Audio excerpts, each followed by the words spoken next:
Gado Agro, com Kellen Severo. Oferecimento Ihara. Consórcio Massey Ferguson, a partir de R$ 1.470. Acesse cnmf.com.br. Olá, sejam muito bem-vindos ao Hora H do Agro, um programa onde discutimos e analisamos os temas que mais importam para o agronegócio brasileiro.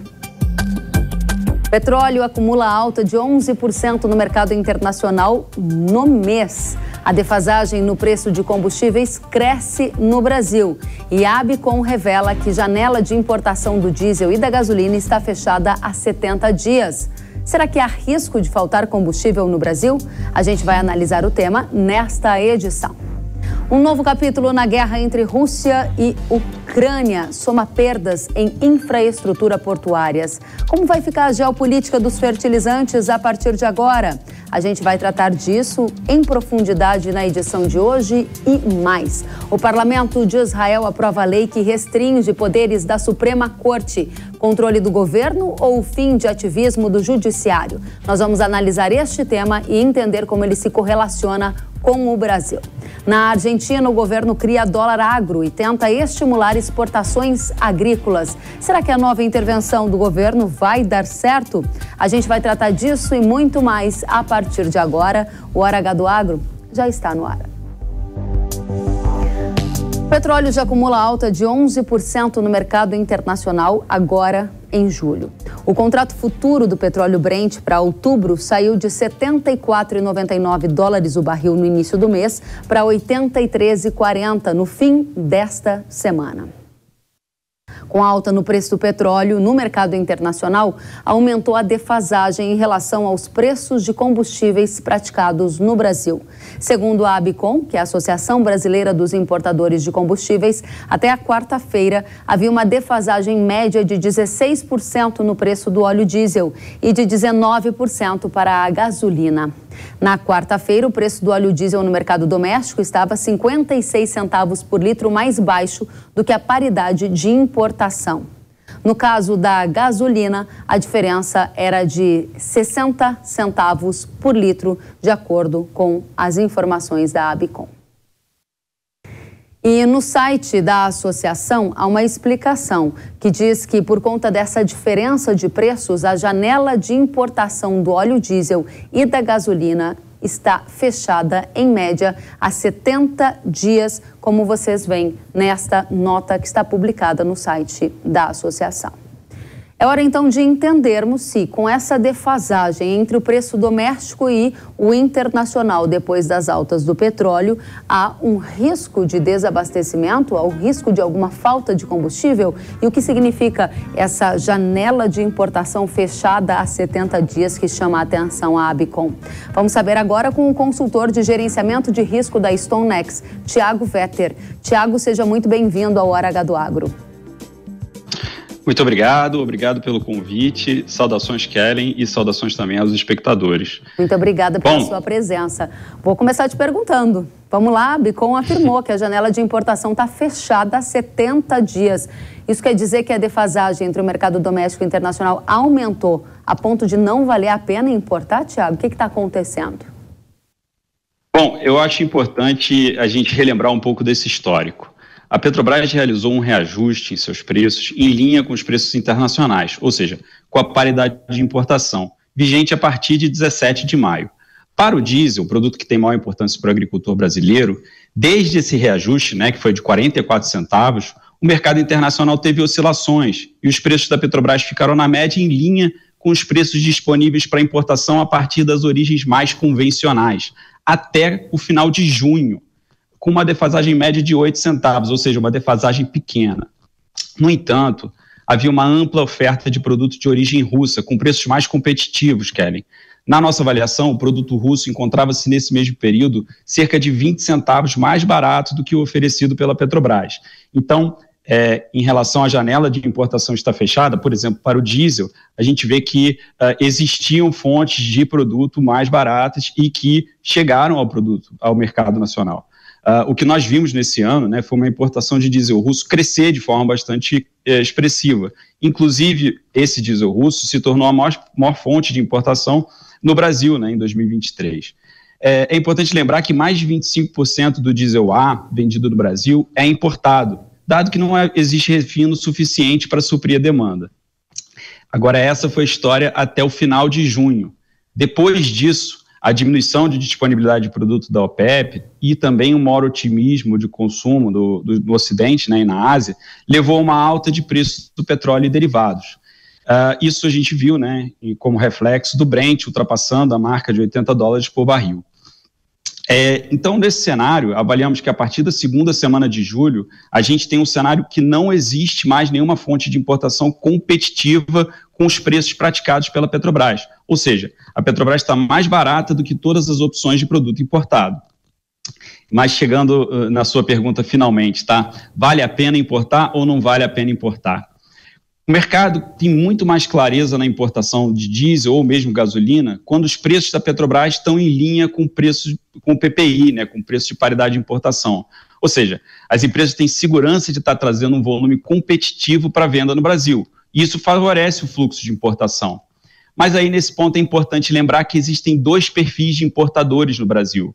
Tem aquelas distribuidoras grandes, tá? O primeiro perfil aqui, distribuidoras grandes, grande e médio porte, que importam para atender a demanda das suas redes de postos. E para elas é imprescindível importar pela necessidade de atender a própria rede. Então elas não vão deixar de importar, mesmo num cenário de produto internacional mais caro.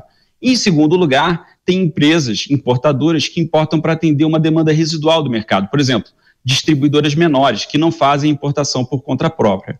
Embora nesse cenário de preços internacionais mais altos, frente aos preços da Petrobras, a importadora ela fica mais arriscada ali em realizar a importação, ainda vai valer a pena importar, porque em última análise o mercado precisa desse produto e vai pagar o preço internacional caso seja necessário para manter as vendas. O que essas importadoras fazem nesse cenário, né, nesse cenário mais arriscado, é tender a ser mais cautelosas na intensidade de atuação, mantendo seus estoques em menor nível para minimizar o risco. Entendi. Agora, fiquei com dúvida ainda no que significa na prática essa afirmação feita pela Abicom de que há 70 dias a janela de importação está fechada. Isso significa que há 70 dias, o que está acontecendo? A gente não está importando? Não, a importação continua acontecendo, a gente teve uma importação forte no mês de junho e no mês de julho, tudo indica, né, embora ainda não haja dados oficiais, tudo indica que a importação continua forte de produto. Por quê? Bom, primeiro que a janela de importação que a Abicom se refere, aí existem várias metodologias, provavelmente se referem às origens convencionais, por exemplo, o Golfo Americano. E como eu falei, existe produto, aí olhando para o diesel, tá, mais barato vindo, por exemplo, da Rússia. Então, a janela de importação de produto russo, ela não está fechada há 70 dias, tá?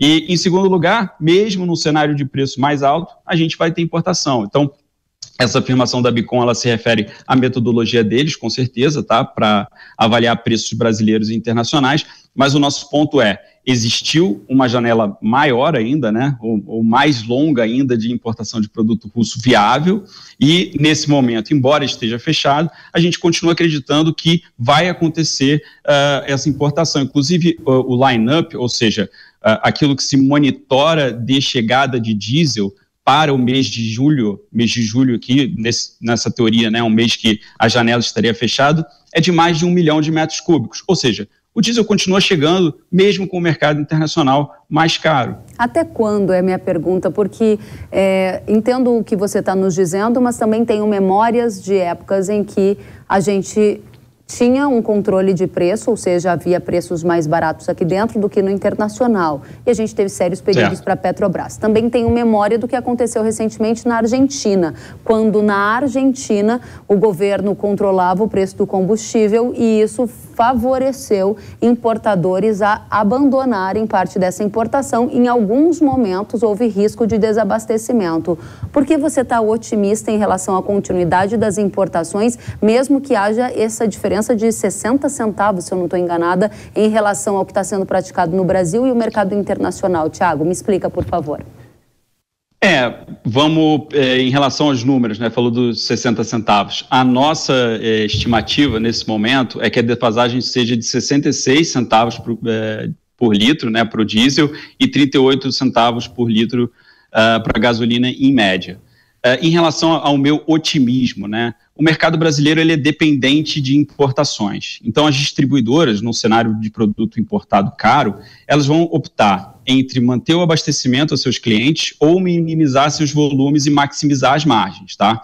Isso é o mercado brasileiro atual. Considerando o histórico de comportamento dessas companhias, ou seja, das distribuidoras e das importadoras, a gente entende que elas vão priorizar o atendimento à demanda, mesmo que elas precisem acessar um produto importado mais caro, e aí a gente minimiza essa hipótese de desabastecimento. O que é que eu estou dizendo aqui? Eu não acredito numa Petrobras que vá precisar recorrer a recursos que ela realizou no passado, que era realizar toda a importação de diesel e aí repassar para as distribuidoras ao preço da Petrobras. O que eu acredito é que o mercado vai se regular com as importações ocorrendo a preço internacional. O que isso tem como consequência, tá, Kelly? A consequência que isso tem em termos de comportamento de preço, né, e a gente pode avançar um pouco aqui para essa consequência, é que mesmo que a Petrobras mantenha seus preços no mesmo nível, a gente vai ter um reflexo na ponta, tá? Como que essas importadoras e essas distribuidoras vão estar comprando diesel e gasolina a um preço maior no mercado internacional, elas vão precisar repassar, pelo menos em parte, essas altas na bomba. Então, é um cenário bastante diferente do cenário que a gente viveu, vamos dizer, há mais de uma década atrás, onde existia uma outra política da Petrobras como garantidora do volume nacional. Essa é a minha percepção em relação à percepção da StoneX em relação a esse movimento de mercado. Ótimo. Agora, para a gente ir além, e me corrija se eu tiver entendido errado, a primeira questão que a gente está aqui respondendo para a nossa audiência, às vésperas do início de uma nova safra, né, daqui a poucos meses, há risco de faltar combustível no Brasil? A sua resposta no momento é não. Você não vê um cenário de risco de desabastecimento. Porém, você vê um cenário de aumento de preço de combustível. Foi isso que eu entendi. Aí eu vou partir para a segunda parte. Está correto? Não, a primeira interpretação está correta. O desabastecimento eu acho muito pouco provável. E deixa eu só adicionar um ponto aqui, né?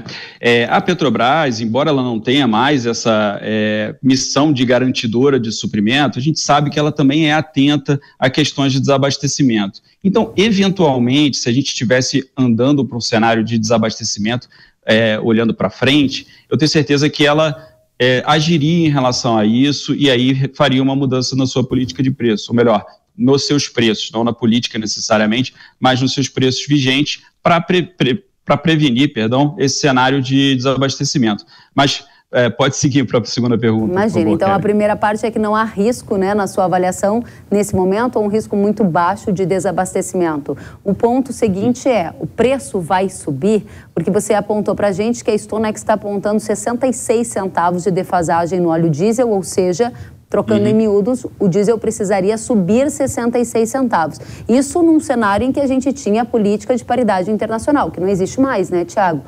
Objetivamente, o preço vai subir e vai subir quando e quanto?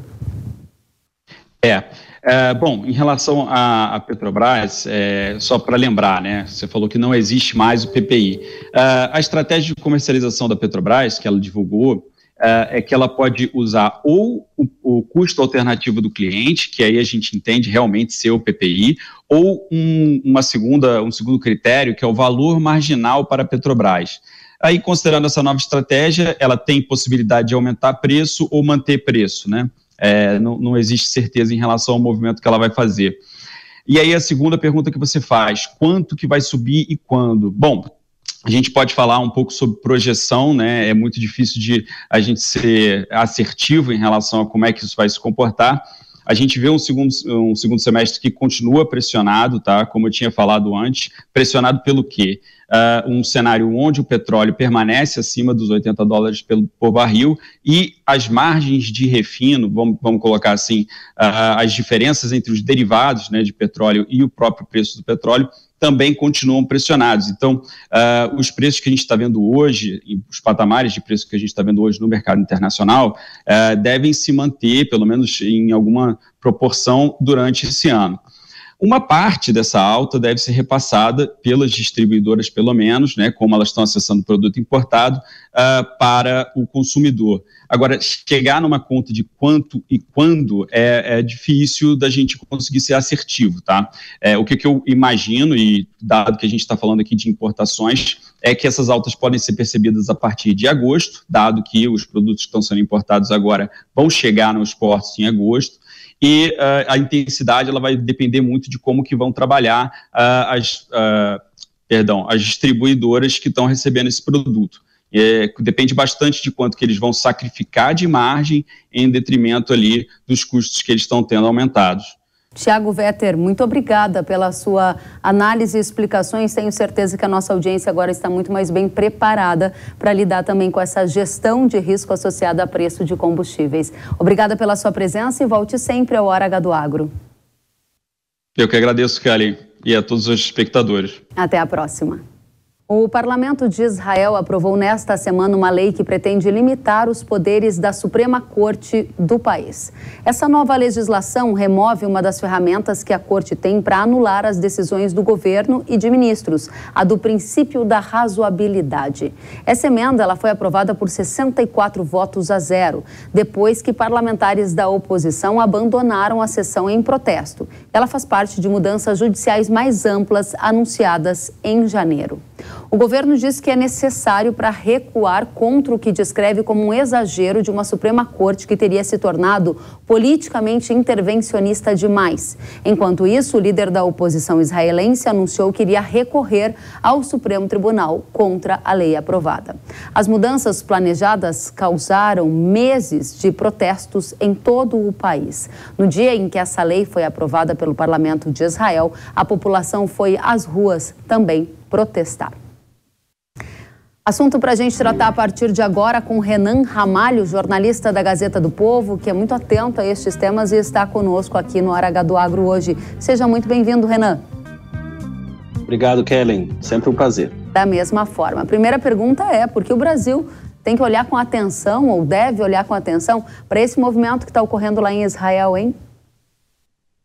Olha, eu entendo que além da comunidade judaica, claro, que está muito atenta no Brasil ao que está acontecendo lá, há uma instabilidade política e uma crise constitucional a caminho desse enfrentamento, né, entre governo, parlamento, que estão juntos em Israel em relação à Suprema Corte. Eu suponho que os ministros do Supremo nosso, do STF, estejam também bastante atentos ao que está acontecendo lá. Isso porque a gente está observando em Israel uma fase avançada de algo semelhante que está se iniciando aqui, na relação entre a classe política, ou uma boa parte dela, em relação à Suprema Corte. A gente também observa aqui no Brasil, mas também em outros lugares do mundo, em todo o mundo ocidental, um avanço da Suprema Corte sobre políticas públicas, sobre decisões e disputas de poder que acontecem no Congresso, no governo. Não é por acaso, quer dizer, isso aconteceu aqui no Brasil nos últimos anos, com o ex-presidente Jair Bolsonaro, por exemplo, batendo de frente com várias decisões do Supremo e acusando a mesma coisa, de interferência em atribuições do Executivo.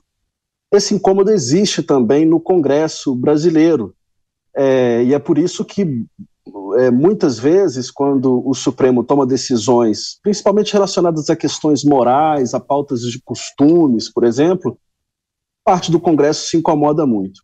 O que a gente vê em Israel, na minha avaliação, é uma fase avançada dessa insatisfação.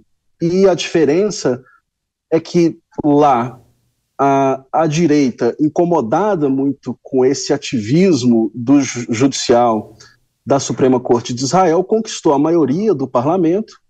E lembrando que lá é um sistema parlamentarista em que parlamento e governo se misturam, ou seja, todos os ministros, o gabinete governamental é formado por deputados que fazem parte da coalizão majoritária em Israel. E desde o início do ano, o premier Benjamin Netanyahu vem anunciando com sua coalizão que tem membros muito ultra-ortodoxos, religiosos, a direita muito coesa e muito forte, vem anunciando essa ampla reforma no Poder Judiciário e na Suprema Corte. Agora, Renan, a gente viu... Desculpa, só para ficar claro, você acredita que o que está acontecendo lá em Israel é uma forma de controle do governo ou é o fim do ativismo do judiciário? Como você interpreta esses fatos que levaram muita gente à rua para protestar, né? Eu acho que é as duas coisas, mas é mais uma tentativa de controle do governo sobre a Suprema Corte que vem incomodando a classe política que hoje é predominante no parlamento de Israel. A gente tem alguns indícios disso. Um dos motivos determinantes, que já está sendo noticiado, é o fato do premier do Netanyahu estar sendo investigado, acusado de corrupção. E esse controle sobre a Suprema Corte é uma forma dele tentar driblar essas acusações e uma eventual condenação. Chamou muita atenção também, nesse ano, a nomeação de um ministro da Saúde por Netanyahu, que foi justamente barrada pela Suprema Corte. Por quê? Porque ele era acusado também de fraude, de corrupção. E por isso, essa reação muito forte do governo do Netanyahu contra a Suprema Corte. Então, de certa maneira, assim, é claro que lá, como aqui, em outras partes, existe o ativismo judicial. Muitas vezes a Suprema Corte de lá, tanto daqui, passa do ponto, interfere. Mas aqui é o governo muito preocupado com suas medidas e fazer prevalecer elas. Lembrando que esse projeto que passou agora, nessa semana, parte de uma reforma muito mais ampla. O governo, por exemplo, pretende derrubar as decisões do Supremo por maioria no parlamento, quer o poder de nomear todos os juízes do país, especialmente maioria para obter maioria de assentos no comitê que escolhe os membros da Suprema Corte, além de várias outras mudanças que estão em curso. Essa semana mesmo foi anunciado que a Procuradora-Geral da República em Israel pode reduzir o seu poder de investigação sobre membros do governo. Isso é outra mudança que mostra que, na verdade, o governo quer se blindar. Interessante, Renan. Agora, para quem assiste o Hora H do Agro e está se questionando quais são os pontos de conexão com essa análise que você está fazendo e com a vida de quem vive do agro aqui no país, né? A nossa pergunta para você é: esse movimento que está acontecendo lá em Israel também está acontecendo em outros países, com tentativas de gerar algum tipo de controle às decisões de órgãos como o Supremo ou o Judiciário lá em Israel? Ou em outros países do mundo, isso está acontecendo? Há um movimento? Essa é a minha pergunta objetiva. Olha, eu acho que há sim, por parte do Supremo, como a gente sabe aqui, um ativismo também grande. A diferença é que o Supremo aqui tem muito mais força e mais independência também em relação ao governo e ao parlamento. Quer dizer, ele está muito mais protegido pela Constituição, pela divisão dos poderes, do que a Suprema Corte de Israel. E lembrando que o Supremo aqui também tem uma ligação muito forte com o Congresso, afinal é o Senado que julga os ministros e os ministros que julgam os deputados, os parlamentares. Portanto, há uma espécie de compadrio aqui que protege o Supremo. Agora, o público do agro, é claro que existem decisões à vista do Supremo que podem afetar os produtores rurais. O que está próximo muito de ser votado, por exemplo, é o marco temporal para demarcação de terras indígenas. Isso é uma decisão que o Congresso sempre reivindicou para estabelecer esse marco temporal de modo a restringir essas demarcações, mas que o Supremo, ao que tudo indica, tem tudo para avançar nisso e acabar com o marco temporal, ou seja, de modo que comunidades indígenas que reivindiquem a terra, se provarem que em qualquer momento, antes de 88 ou depois, ocupavam, de certa maneira, tradicional aquele terreno, ela pode reivindicar isso. Nesse governo do presidente Lula, que é muito mais sensível a essa questão, tem ligação de movimentos sociais, indígenas com o governo, eu acredito que isso tende a passar e é uma forma de ativismo, uma vez que o Congresso sempre reivindicou isso e, afinal, é o Congresso que aprovou a Constituição e que tem o poder de reformá-la. Entendo. E desta forma, você acha que a gente, em alguma medida, pode estar caminhando para algo semelhante ao que está acontecendo de Israel, mesmo que você já tenha dito, e eu prestei muito atenção, que estamos muito distantes do que está acontecendo lá, mas você vê similaridades. Quais são as principais similaridades e as principais diferenças que a gente pode estabelecer entre esse fato que marcou a semana lá em Israel e as condições que temos visto aqui no Brasil, especialmente essas que se referem, por exemplo, ao que você colocou do agro, o marco temporal e todas as tensões que cercam esse tema? Olha, de semelhança eu vejo uma insatisfação crescente por parte da classe política em relação ao Supremo, até porque a bancada conservadora, a bancada também, a bancada religiosa, a bancada do agro, a bancada da segurança no Congresso, ela vem crescendo. A diferença é que lá em Israel ela já predomina e domina a pauta do parlamento israelense. Agora, há uma diferença que, em primeiro lugar, as pessoas estão saindo às ruas de Israel para protestar a favor da Suprema Corte, porque eles veem um risco muito grave ao equilíbrio de poderes, ou seja, o parlamento e o governo juntos podem prevalecer e acabar sufocando a Suprema Corte de lá, que é talvez o único ou mais eficiente meio de contrapeso, instrumento de freio e contrapeso em relação ao governo em proteção de minorias, por exemplo, comunidade LGBT, a população árabe de Israel. Isso é muito evidente, essa proteção que as Supremas Cortes, não só em Israel, mas como no mundo todo, têm em relação a direitos fundamentais de grupos minoritários. Agora, aqui no Brasil é diferente, a gente vê a população protestando contra o Supremo nas ruas, né?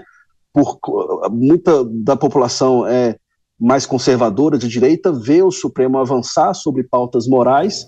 A gente viu, por exemplo, a criminalização da homofobia, que ameaça e muitos pastores, padres que consideram isso pecado.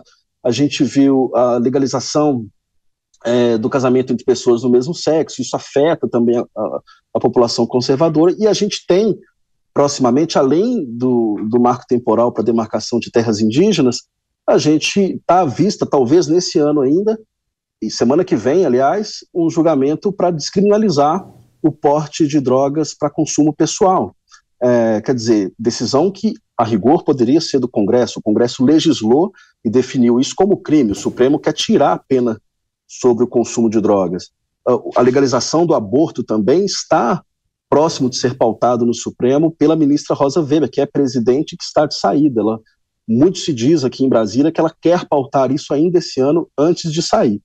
Então, assim, isso pode causar um incômodo cada vez mais crescente em relação ao Supremo Tribunal Federal. A diferença é que lá em Israel a classe política já é maioria para tentar frear o Supremo. E aqui não, aqui ela é minoritária ainda e não há esse risco de reforma do judiciário, eu não vejo essa possibilidade tão cedo. Renan Ramalho, agradecemos demais pelas explicações, pelas conexões estabelecidas entre o fato que marcou a semana no noticiário internacional, especialmente Israel, e aqui o Brasil do Agro. A gente agradece pela sua presença, Renan Ramalho, que é jornalista da Gazeta do Povo. Volte sempre, foi um prazer ouvi-lo.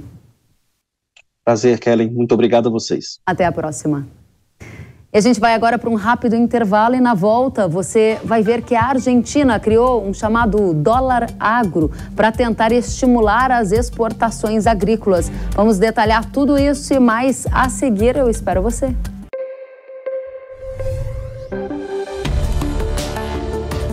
O agro, setor que movimenta a economia brasileira, gerando renda, emprego e oportunidades para toda a população. Hora H do Agro, com Kellen Severo.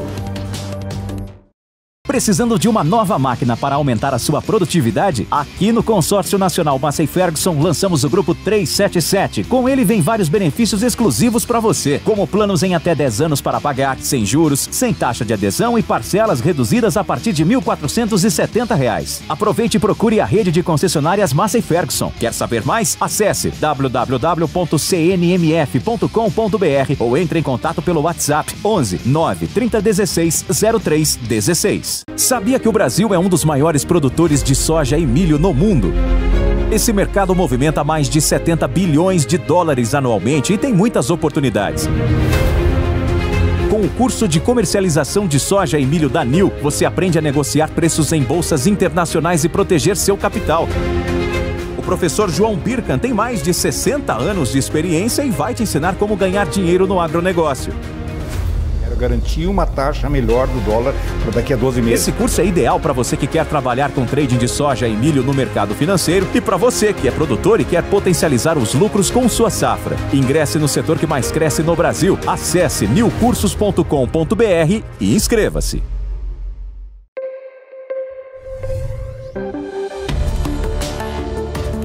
O agro, setor que movimenta a economia brasileira, gerando renda, emprego e oportunidades para toda a população. Hora H do Agro, com Kellen Severo. Estamos de volta com o Hora H do Agro aqui na tela da Jovem Pan News. A semana foi marcada por mais destruição na infraestrutura portuária da Ucrânia. Os ataques russos ao país destruíram armazéns de grãos ucranianos no rio Danúbio. A região é considerada uma rota alternativa importante para a Ucrânia, depois que os russos atingiram também o porto de Odessa. Vale lembrar que o acordo entre Rússia e Ucrânia para exportação pelo Mar Negro não foi renovado. Ataques da Ucrânia à Rússia danificaram prédios em Moscou na segunda-feira, incluindo um perto da sede do Ministério da Defesa. No domingo passado, o presidente ucraniano Volodymyr Zelensky havia prometido o que chamou de retaliação aos terroristas russos por Odessa, se referindo aos ataques de mísseis na cidade portuária que destruiu a infraestrutura de grãos. A gente vai atualizar esse momento da guerra e a geopolítica de fertilizantes que são muito impactadas por toda essa dinâmica internacional. Por isso, a gente vai receber Marcelo Melo, que é head de fertilizantes da StoneX. Marcelo, seja muito bem-vindo ao Hora H do Agro.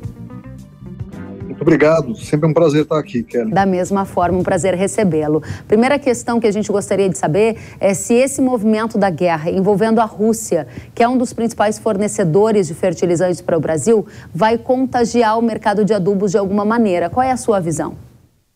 Não há relação nenhuma. Tudo que está ocorrendo agora, na minha maneira de ver, é que a Rússia, de fato, está querendo utilizar a não renovação, né? Ela não quer renovar o canal de exportação de grãos como mais um instrumento aí de persuasão dela. E eu acho que, na verdade, o que ela quer é fazer algumas negociações e começando a pedir aí que diminuam sanções e outras coisas do tipo. Mas o que impacta, isso aí impacta muito grãos, né, principalmente milho e trigo, mas não impacta fertilizantes, né? A Ucrânia não é um importante, relevante exportador de fertilizantes, a Rússia sim é, mas a logística de exportação da Rússia, mesmo pelo Mar Negro, ele tecnicamente não teria por que ser impactado por essa situação no momento. Até o momento, a logística de distribuição de fertilizantes vindos da Rússia permanece inalterada, ou seja, sem nenhum fato novo depois dessa, digamos, escalada das tensões entre Rússia e Ucrânia nas últimas semanas? Exato. Inclusive, Kelly, se nós voltarmos e colocarmos em perspectiva, no ano passado, quando começa a guerra, em finalzinho de fevereiro, a situação foi muito mais drástica. E logo depois daquilo, exatamente, houve alguns bombardeios a navios de grãos. Nada muito sério, mas causou avarias e deu um susto muito grande. Foi no momento que fechou a exportação ali da Ucrânia. E ali houve um problema muito sério, porque as companhias de seguro marítimo resolveram que, olha, nós não vamos fazer seguro para navios circulando nessa região da guerra. E isso incomodou e atrapalhou um pouco a rota russa.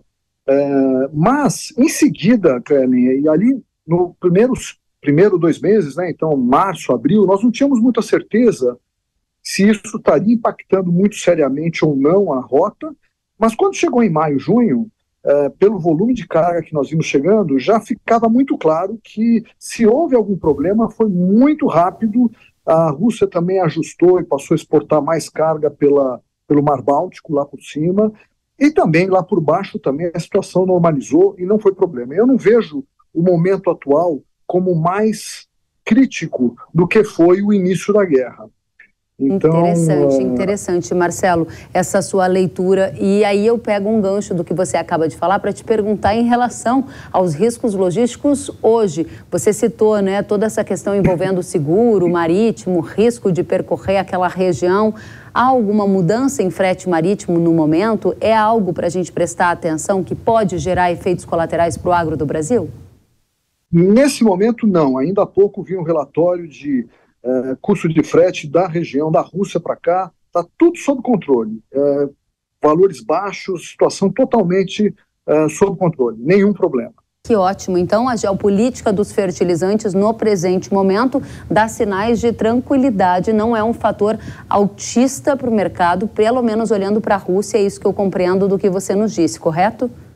Correto. A única situação onde a guerra precisaria ser uma escalada da guerra muito mais violenta do que está ocorrendo, tá? Ou uma escalada, vamos dizer, um problema nuclear efetivo, concreto, que a cada momento há essa discussão, né?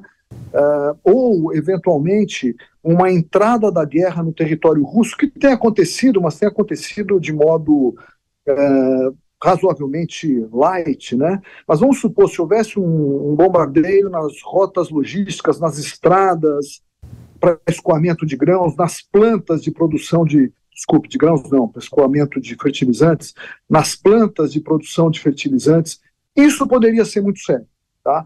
Mas isso não está no radar ainda. Ninguém está vendo nada como isso, uma possibilidade real. Perfeito. Então a pergunta sequente é: por que o preço dos fertilizantes voltou a subir aqui no Brasil, já que não há correlação com o evento geopolítico? O que faz o preço subir neste momento que estamos atravessando agora? Perfeito, a pergunta é muito boa. Olha, vamos separar em nitrogênio e vamos separar em fósforo e potássio. Inclusive, fósforo e potássio é o que é, vamos dizer, mais importante para a safra verão que vem aí pela frente. O fósforo e potássio, basicamente, começam a subir, subiram no Brasil, o fósforo já subiu, digamos, no último mês e pouco, cerca de 15%, e o potássio subiu apenas 5%, e nós vemos o fósforo podendo subir mais uns 15%, 20%, e o potássio um pouco menos, talvez mais uns 10%. Então, isso aí, basicamente, nós temos falado disso há muito tempo. Isso aí está ligado um pouco ao atraso de compras que houve no Brasil esse ano, né? Também já foi motivo de nós conversarmos aqui com você algumas vezes. E isso ainda prevalece, ainda há uma porcentagem significativa. Eu tive conversando com muita gente do agronegócio essa semana, ali estava em Goiás, e tem gente que imagina ali que ainda tem uns 20% para rodar das vendas, e a janela está se fechando muito rapidamente. Então, eu acho que esse foi o motivo principal que o MAP subiu no Brasil. E o potássio, ele está tomando um pouco de carona com isso. Houve um problema muito crítico em potássio, poderia ter sido crítico. Foi uma greve de 2 semanas no porto de Vancouver, mas isso já acabou. Já tem há 10 dias essa greve está finalizada. Isso não chegou a impactar preço, chegou a impactar até a produção da Nutrien. A Nutrien foi obrigada a reduzir parcialmente em alguma das minas dela a produção, porque ela já não tinha onde estocar produto. Mas isso já está ultrapassado e não chegou a impactar, né? Então eu acho que vai subir de novo por esse problema do atraso das compras. Ainda falta uma demanda significativa, a janela de compras está cada vez menor, e é isso, né? Agora, o nitrogênio não. O nitrogênio é uma série de outros pontos específicos que ocorreram no exterior, e que um foi se sobrepondo ao outro. E, de fato, o nitrogênio, então, se fósforo já subiu 15, vai subir mais uns 10 ou 15, e potássio subiu 5, vai subir mais 10%, nitrogênio já subiu 50%. E eu acho que está bem perto do limite, pode subir mais uns 10%, mas subiu bem forte, né? Subiu 50%. Muito bem. E para a gente fechar essa rodada, Marcelo, a China está mesmo diminuindo a exportação de fertilizantes? Se está, por quê? Não, é o inverso. A China está aumentando. Aqui é bem interessante, é a minha leitura, a minha visão, tá? A China diminuiu fortemente a exportação dela a partir de outubro 21. Por que isso? Porque os preços de fertilizantes estavam subindo demais, e a China na minha maneira de ver, ela não queria importar inflação. Então, se ela permitisse que todo o fósforo, a China, desde 2012 até 2021, foi o maior exportador mundial, inclusive por muitos anos, com assim, mais do que o dobro do que o segundo colocado. Tá? Mas, a partir de 21, ela tentou várias maneiras de impedir a exportação e conseguiu a partir de outubro. Por que isso? Porque se ela permitisse o produtor de fósforo russo exportar DAP, exportar MAP, exportar mapinho, que eles exportam muito, ia acabar, esse cara ia querer vender localmente com preços compatíveis ao que ele está exportando, não é? Então isso era importar inflação. E a China tem um medo muito grande e ela não queria de modo algum inflação. A mesma situação ocorreu com o nitrogênio.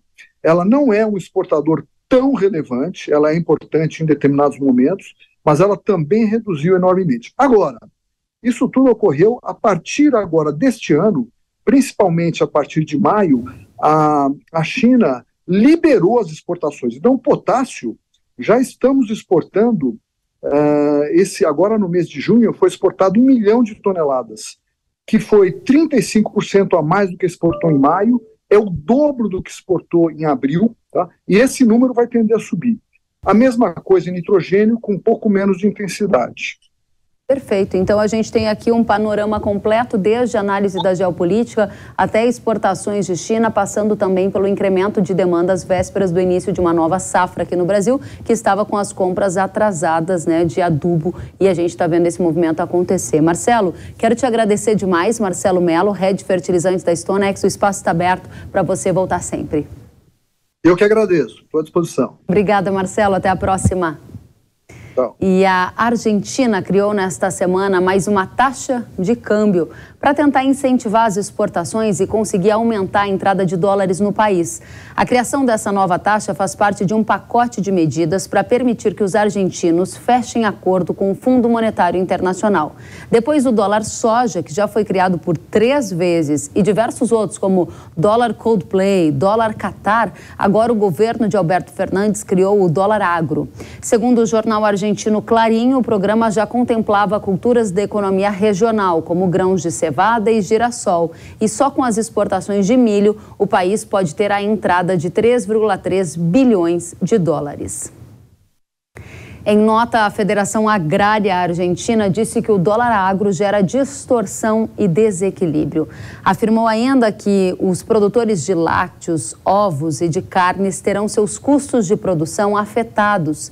No documento, a entidade revela ainda a necessidade de implementar medidas que promovam a diversificação produtiva e o desenvolvimento rural, colocando o centro no produtor, com previsibilidade e certeza antes de investir.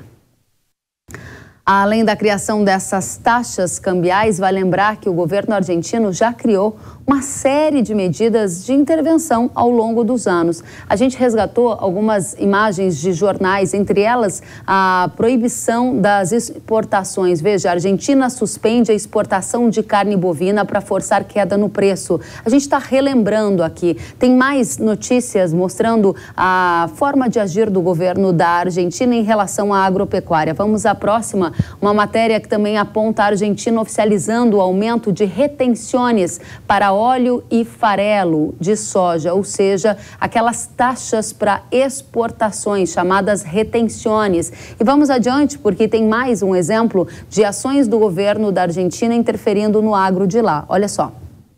A Argentina congela preço de mais de 1.700 produtos. Essas são matérias que a gente recuperou ao longo do tempo para que vocês percebam qual tem sido a estratégia adotada pelo governo de lá.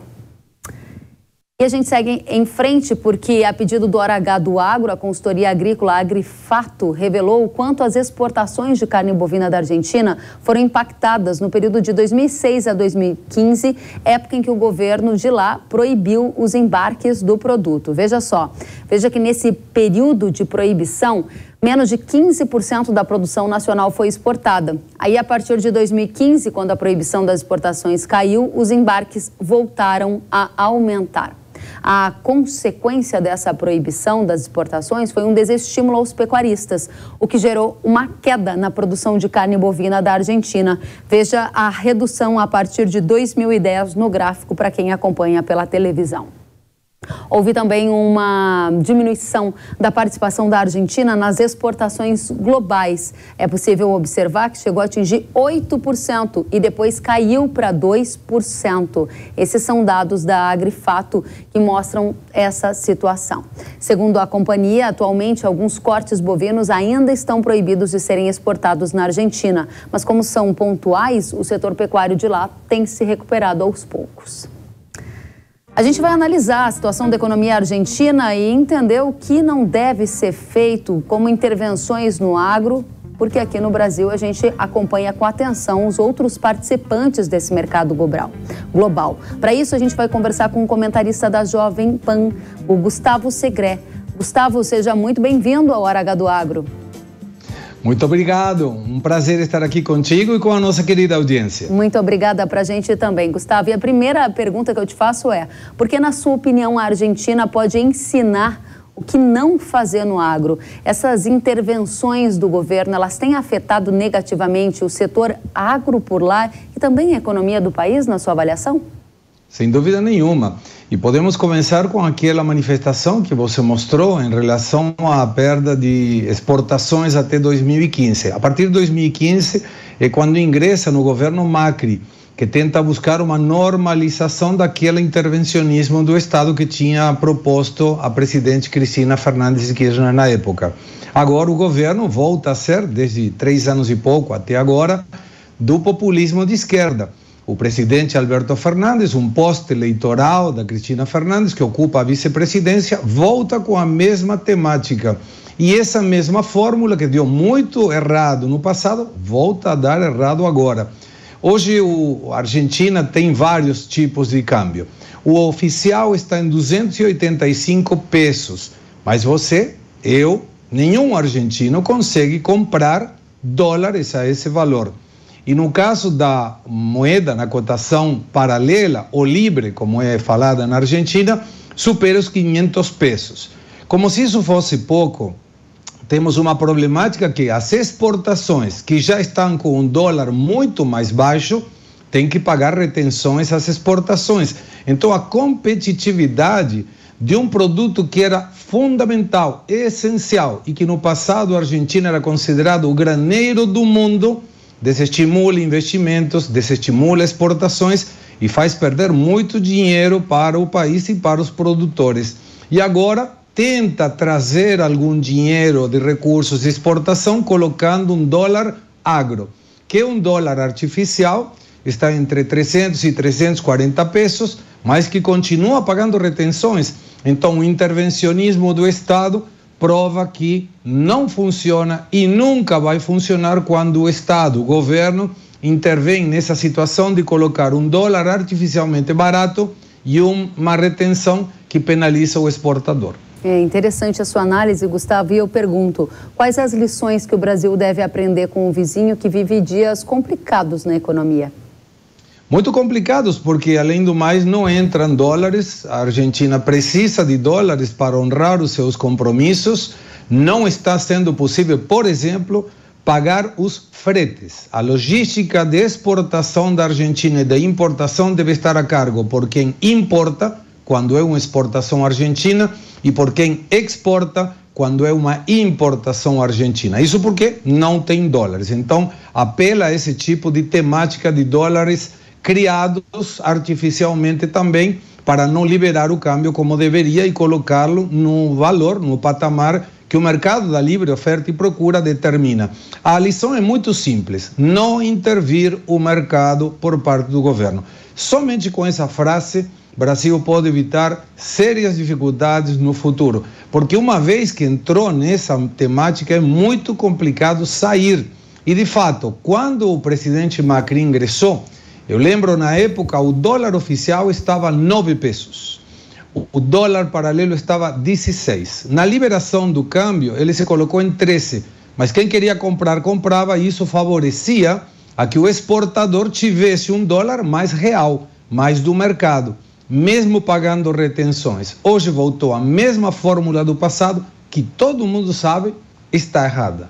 É interessante o que você coloca e a minha pergunta é, se a gente olhar agora nesses últimos 6 meses de governo Lula, a gente vai perceber que o presidente do Brasil se encontrou várias vezes com Alberto Fernandes, que é o presidente da Argentina, e parece que eles têm uma similaridade ou algumas afinidades, dada a quantidade de vezes que também se encontraram. A minha pergunta é, essa afinidade, ela existe e você vê nisso algum tipo de risco do Brasil imitar alguma dessa agenda que está sendo adotada na Argentina e que tem fracassado ultimamente? Quando a gente avalia a quantidade de vezes que o presidente Lula se reuniu com o presidente Fernandes, supera em mais de 20 ministros do Brasil que não tiveram a oportunidade de tantos encontros com o presidente do Brasil, mais de 20.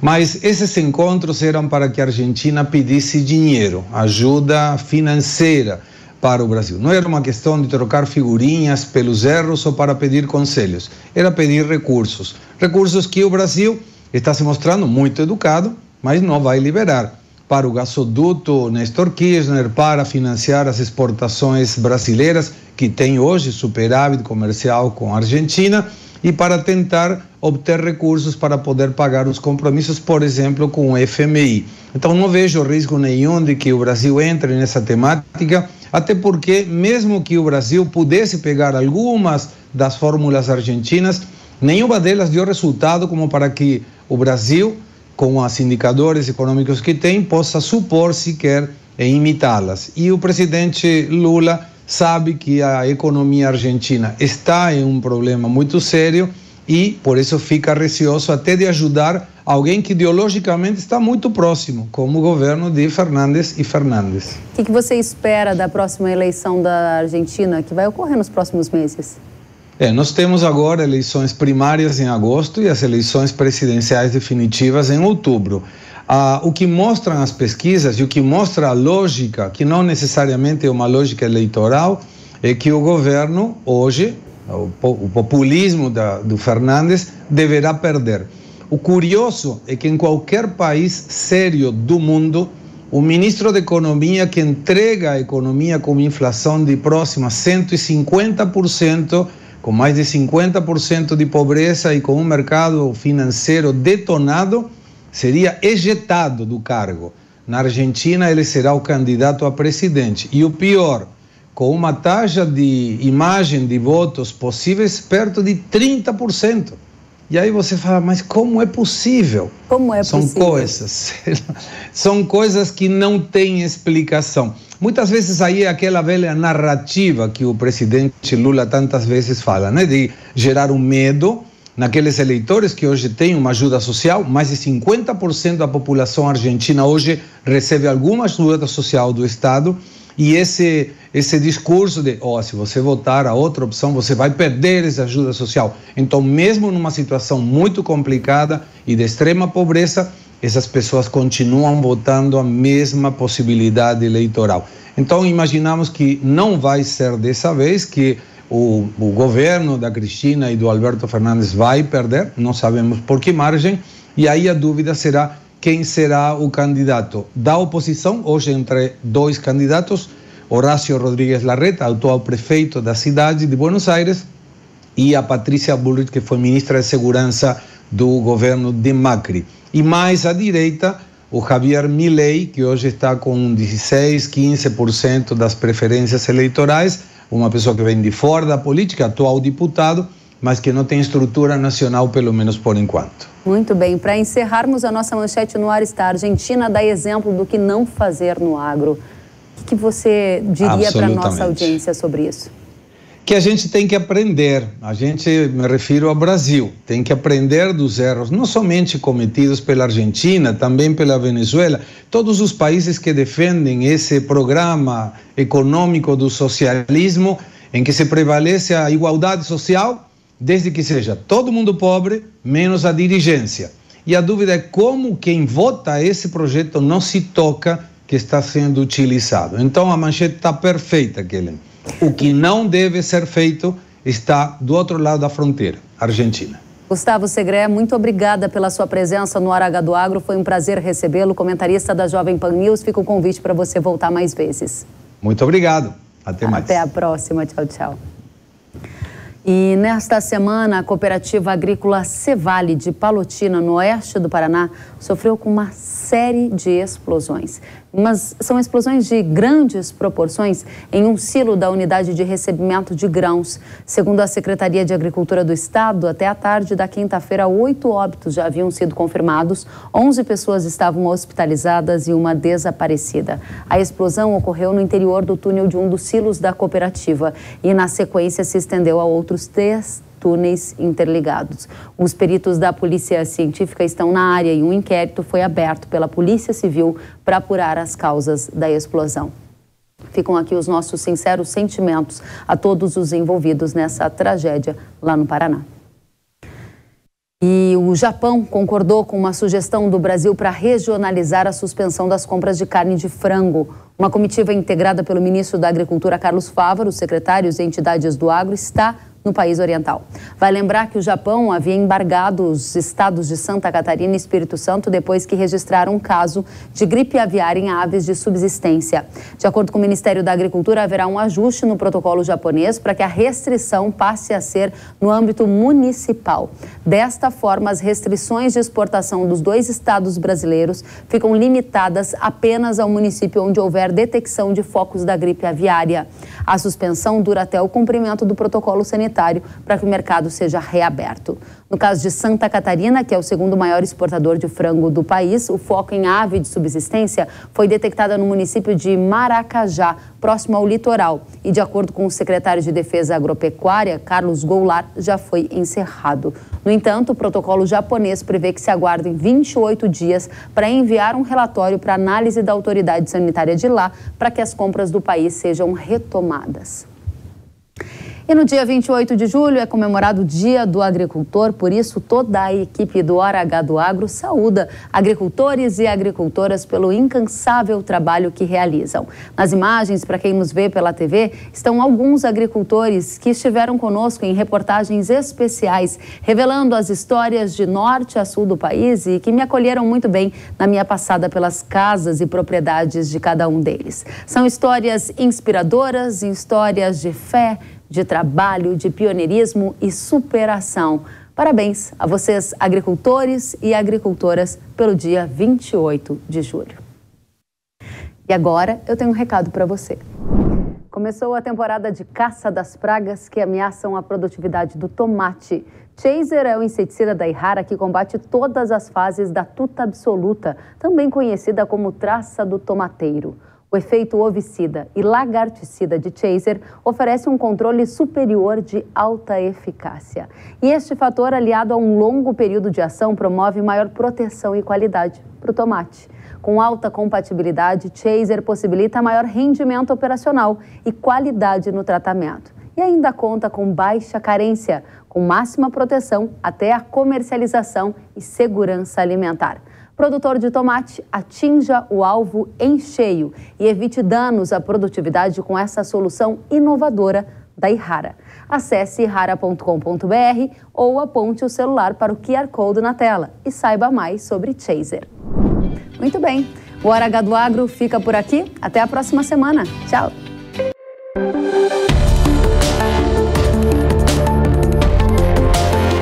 Hora H do Agro, com Kellen Severo. Oferecimento Yara. Consórcio Massey Ferguson, a partir de R$ 1.470. Acesse cnnf.com.br. Realização Jovem Pan News.